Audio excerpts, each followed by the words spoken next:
Welcome everyone. Today we are going to continue with the exercise 6.1.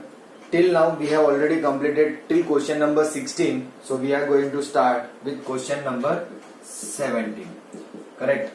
From question number 17 to 20 we are supposed to solve the inequality and we will have to show the graph of a solution. Correct. So the inequality is given as 3x minus 2 less than 2x plus 1. This is the inequality. So first we have to solve this and then we have to show the solution on graph. Correct. So how we are going to do that? So add 2 on both the sides. So 3x minus 2 plus 2, 2x plus 1 plus 2. So I left with 3x less than 2x plus 3. Subtract 2x both the sides. So x is less than 3. Correct. So the solution is, or the solution set is minus infinite to 3, and the graph of solution is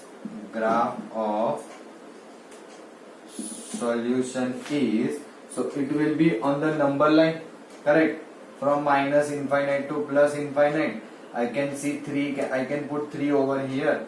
So 3, 2, 1, 0, minus 1 and so on till minus infinite, and here you can go for force a positive infinite. Now this interval is minus infinite say 3, so this is the graph on the number line. See, you can see this is dark one. Correct. It can be easily observed over here. This is lighter one, this is dark one. This is the graph of this particular inequality and this is how we are supposed to solve. Very simple. Correct. 18, 19 I am giving you as homework. I am going for 20. 20 में दिया हुआ है x by 2 greater than equals to 5x minus 2 by 3 minus 7x minus 3 by 5. I took this one because it is the biggest of all these 4 problems. So first and the last. 18, 19 you can try easy one.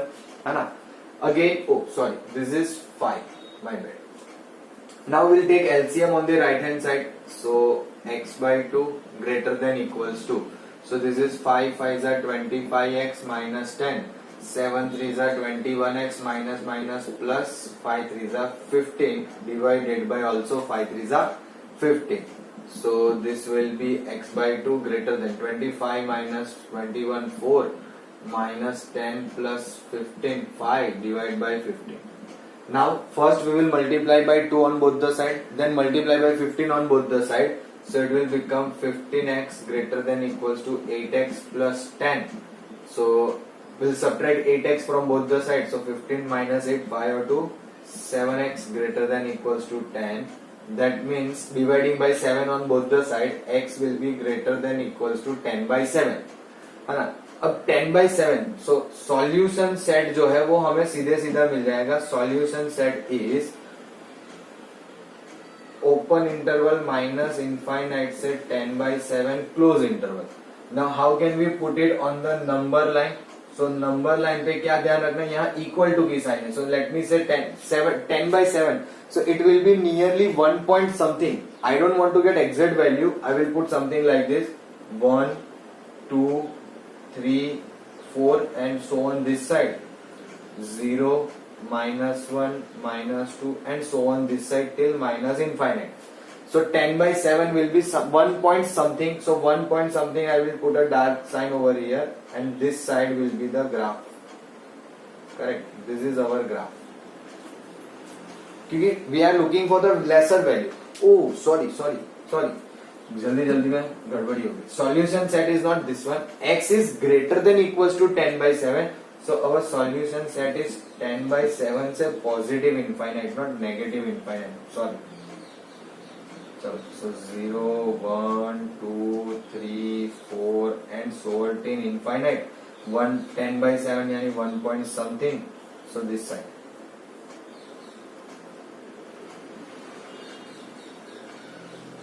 This will be our solution. My bad.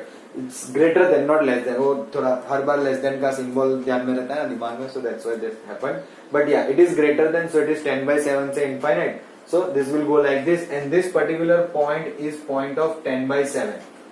ये जो point रखा है ना, this point is the value of 10/7. I don't need exact value. You simply put 10/7 in that, it will be good to go. Correct? You can pause the video and note it down. Now let's go for question number 21. Now you can see the question on the screen. Correct? It says that Ravi obtained 70 and 75 marks in first 2 unit test. Find the minimum marks he should get in the third test to have an average of at least 60 marks. So हमारे पास 2 unit test के marks है, तीसरी unit test के marks find करने, तो let x be the marks obtained in third unit test. Correct? This is the first thing we learn. Second question says that कि at least 60% marks होने चाहिए, तो हम क्या बोलेंगे, since the average of marks should be at least 60.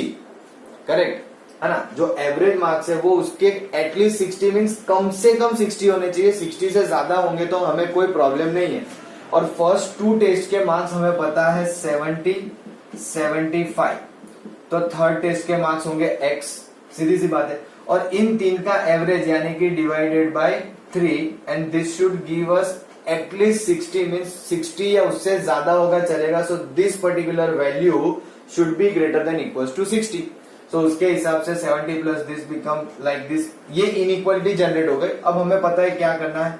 145 plus x greater than equals to, दोनों side 3 से multiply किया, सो 6 3 18, और दोनों साइड 145 से माइनस किया, so 180 minus 145, so 550, 30, 35. So for me x greater than equals to 35. That means Ravi should score at least 35 marks in third test. कम से कम उसको 35 मार्क्स स्कोर करने पड़ेंगे जिससे उसका एवरेज 60% तक आ जाए या 60 मार्क्स तक आ जाए. उससे ज्यादा वो जितना स्कोर करेगा उसके हिसाब से हमें 60 से ज्यादा पर मार्क्स मिलेंगे. That is okay because question again says that के एवरेज मार्क्स जो है वो उसके 60 होने चाहिए. That's it. तो उस कंडीशन को ध्यान में रखते हुए हम कुछ इस तरह से इस टाइप के प्रॉब्लम्स को सॉल्व करते हैं.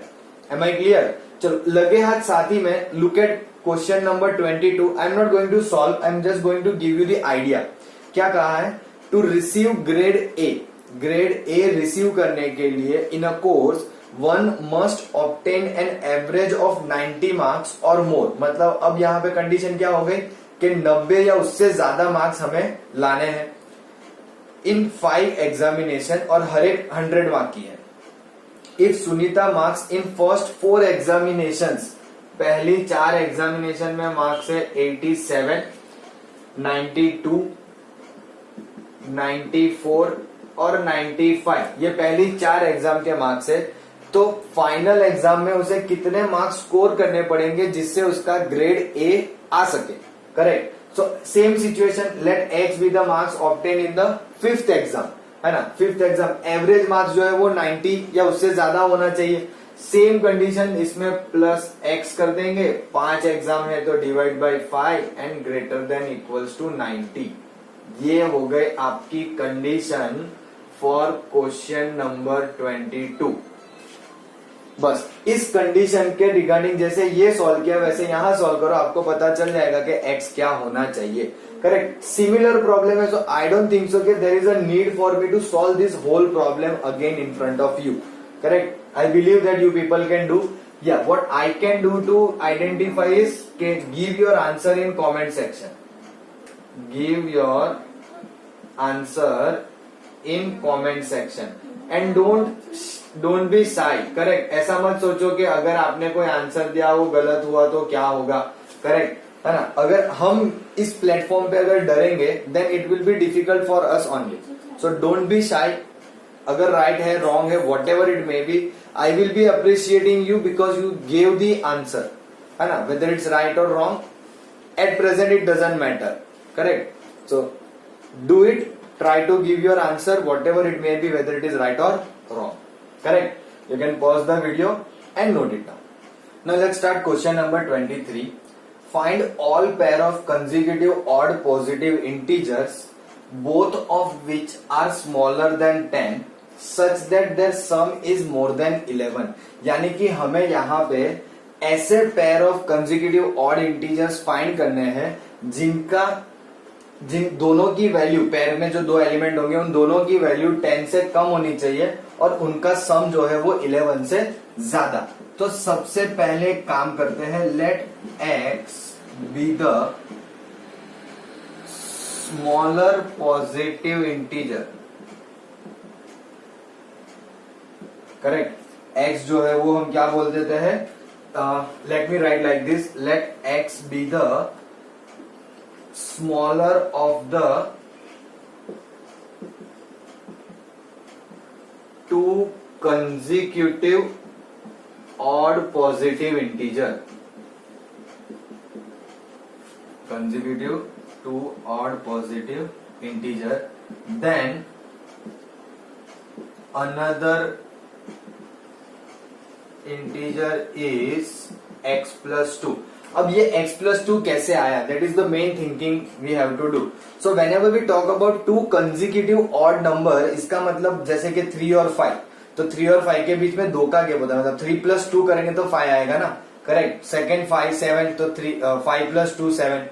सो अगर x हमारा स्मॉलर है of the two consecutive odd positive integer, तो अनदर इंटीजर होगा x प्लस 2.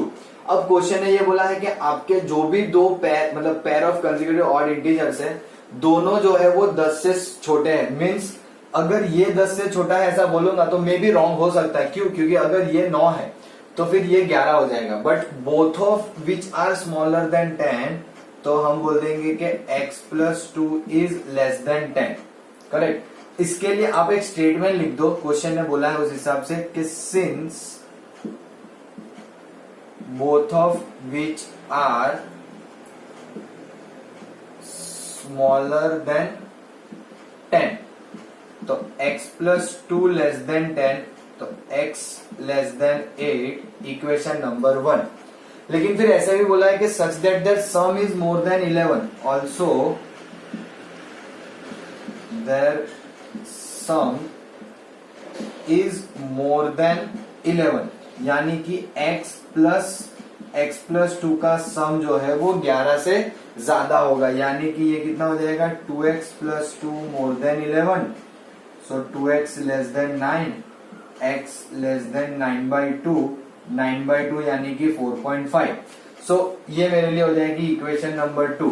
तो मुझे जो इंटरवल मिला जहां से मेरी वैल्यू आएगी will be 4.5 lesser than x lesser than 8, है ना. अब 9/2 लिखो या जो भी है चलेगा, मतलब कि मेरे x की वैल्यू जो है वो 4.5 से लेके 8 तक में लाई करनी चाहिए. सिंपल.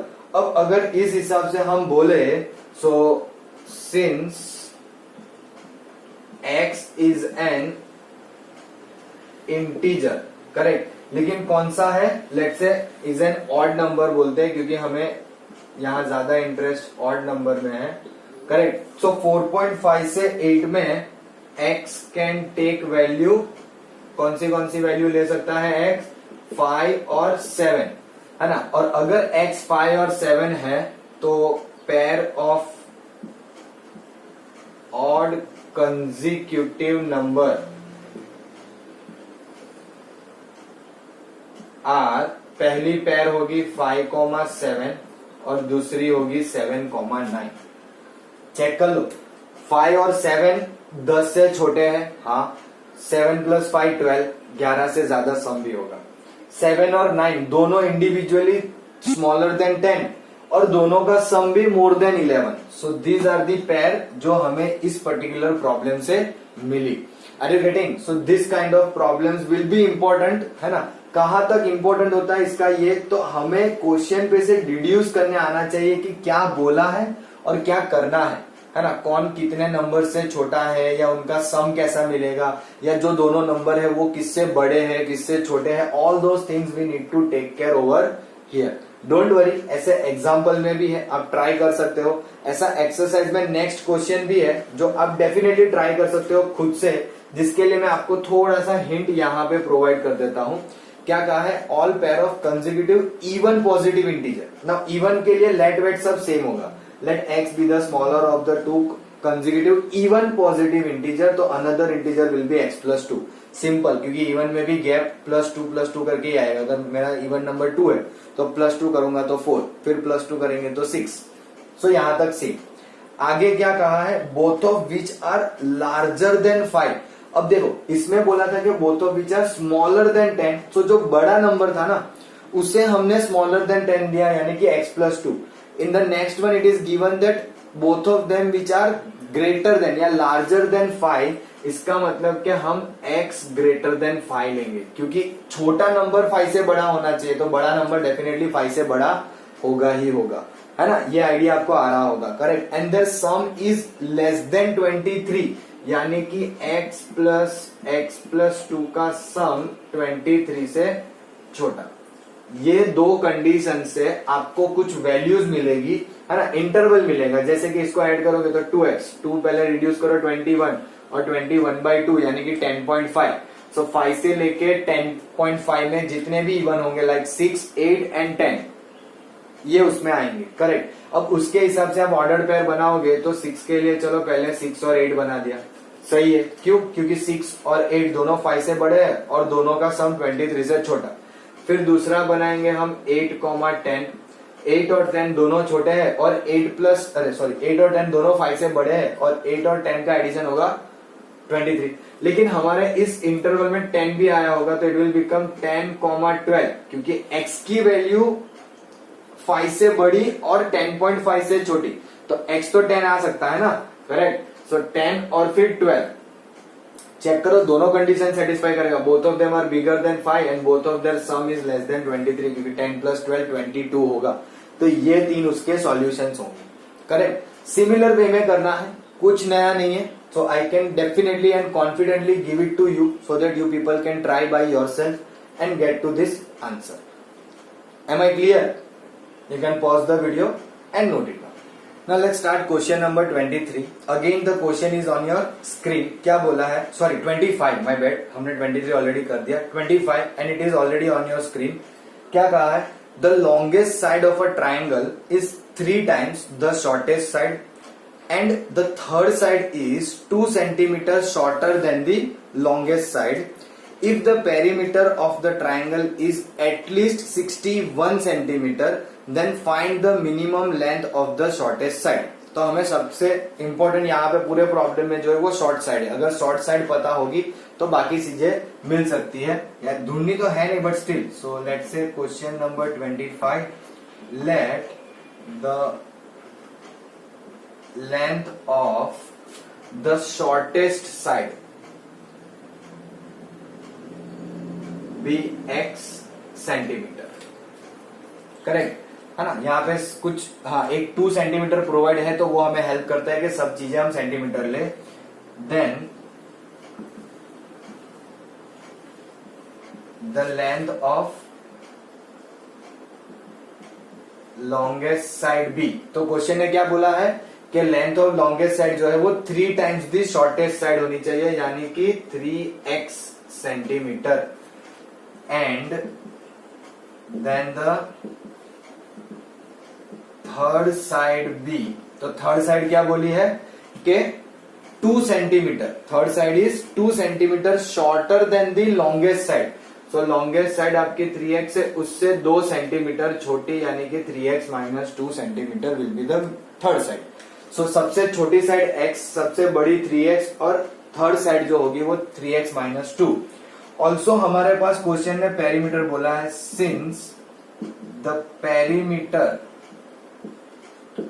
ऑफ द ट्राइंगल, क्या बोला है, of the triangle is at least 61 centimetre. What does at least means? Again at least का मतलब कि पेरीमीटर ऑफ ट्राइंगल जो है वो कम से कम 61 होना चाहिए।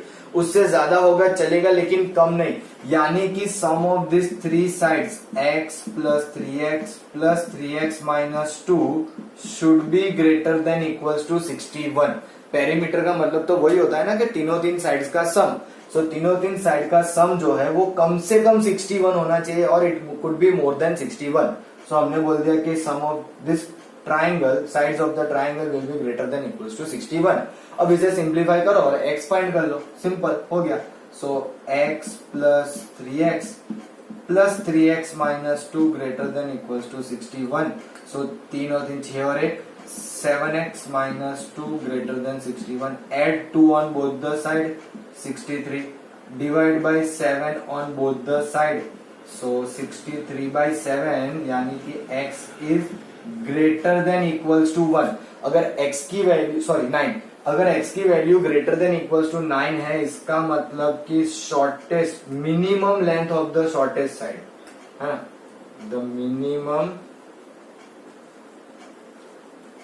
Length of the shortest side is 9 centimetre. क्योंकि ग्रेटर देन 9 बोला ना, तो 9 या उससे बड़ी वैल्यू आ सकती है, लेकिन 9 जो है वो हमारी सबसे छोटी वैल्यू है, उससे स्मॉलर वैल्यू हमें नहीं मिल सकती। So the minimum length of the shortest side is 9 centimetre. Am I clear? एकदम सिंपल है, कोई डिफिकल्टी नहीं है, बस आपको ध्यान यही रखना है कि हम क्वेश्चन से नैरो डाउन कैसे करेंगे। Once you get to understand कि किस तरह से इसको नैरो डाउन करना है, then you can very easily solve this inequality. Inequality is not tough in this particular question. जो है वो important ये है, correct? You can pause the video and note it down. Let's have a look at question number 26. क्या दिया हुआ है? Now it's a big question ना, you can see. A man wants to cut 3 lengths from a single piece of board of length 91 centimeter. So पूरे board का जो length है वो 91 है। The second length is to be 3 centimeter longer than the shortest. जो second length होगी वो 3 centimetre longer होगी जो सबसे छोटी है उससे, and third length is to be twice as long as the shortest. जो सबसे छोटी है उससे twice. What are the possible length of the shortest board if the third piece is to be at least 5 centimeter longer than the second? कि कितनी क्या possible length होगी हमारी शॉर्टेस्ट बोर्ड की अगर थर्ड पीस जो है is to be at least 5 centimetre longer than the second. ये लास्ट पार्ट हमें बहुत काम आएगा, ध्यान से, है ना। इस क्वेश्चन में हिंट दी हुई है बट आप लोग हिंट पे ध्यान नहीं दोगे, हम हमारे इस पर्टिकुलर प्रॉब्लम को सॉल्व करने की ट्राई करते हैं, करेक्ट। चलो सबसे पहले तो हम ऐसा करते हैं कि अगेन इस क्वेश्चन के अंदर शॉर्टेस्ट लेंथ को एज्यूम कर लेते हैं। Let the length of shortest side, है ना, यहाँ पे भी साइड की बात की होगी या शॉर्टेस्ट लेंथ, है ना। So the length of shortest side ही बोलना पड़ेगा, ऐसा कुछ है नहीं, या पीस बोल देते हैं, be x centimetre, then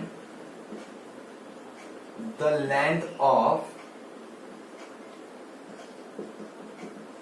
second piece. तो क्वेश्चन ने क्या बोला, सेकेंड पीस जो है वो 3 सेंटीमीटर ज्यादा है, so it will be x plus 3 centimetre, and the length of third piece be, क्या बोला उसने, ट्वाइस ऑफ द शॉर्टेस्ट, यानी कि 2x सेंटीमीटर, है ना। प्रीवियस प्रॉब्लम की तरह इसी तरह से यहाँ पे 3 डेटा मिल गया। अब क्वेश्चन है बहुत सिंपल, बोला है कि ये जो है वो पीस ऑफ बोर्ड आपका जो है वो 91 सेंटीमीटर का है, तो हम क्या लिखेंगे, सिंस द 3 लेंथ, करेक्ट, ये जो तीन लेंथ मिली है are to be cut from a board of length 91 centimetre. ये जो तीन लेंथ है उसे हम कट करेंगे from the board of length 91 centimetre. इसका मतलब कि x plus x plus 3 plus 2x will be going to be lesser than equals to 91।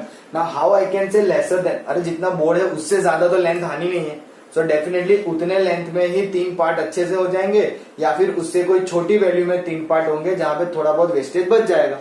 Correct. सो इसे हम सिंप्लीफाई करते हैं पहले। So x plus 3 plus 2x less than equals to 91। So 2 4 less than equals to 88 minus 3 on both the side divided by 4 on both the side. So 88 by 4. So 4 2 is 8, 4 2 is 8. So हमें मिला x lesser than 20 है ना। मतलब कि आपका जो side x है वो 22 से छोटा ही होना चाहिए, है ना। लेकिन कहां तक? 22 से छोटे में तो हम 0 भी बोल सकते। अगर मैं 0 लूंगा तो कैसे होगा, या 10 ले लिया या 20 ले लिया, शायद 22 से हर एक छोटी वैल्यू सेटिस्फाई ना करती हो या ऐसा कुछ। तो इसीलिए मैं इतना ज्यादा डिस्कस कर रहा हूं, बिकॉज क्वेश्चन ने फर्दर बोला है what are the possible length of the shortest board. कितनी पॉसिबल लेंथ होगी शॉर्टेस्ट पीस की जिससे third piece is to be at least 5 centimetre longer than the second, है ना। तो थर्ड पीस क्या है? 2x। करेक्ट। क्वेश्चन ध्यान से देखना। Possible length of the shortest board if the third piece is to be at least 5 centimetre. Third piece जो है वो कम से कम 5 सेंटीमीटर ज्यादा है सेकेंड पीस से, यानी कि सेकेंड पीस में 5 सेंटीमीटर ऐड करूंगा तो उससे बड़ी वैल्यू होगी हमारे थर्ड बोर्ड की, थर्ड पीस की। करेक्ट। या उसको इक्वल, क्योंकि एटलीस्ट बोला है, एटलीस्ट में इक्वल हो सकता है। सिंपल। इसे सिंप्लीफाई करो। 2x greater than equals to x plus 8, x से सब्ट्रैक्ट कर दो। So x greater than equals to 8, equation number 2।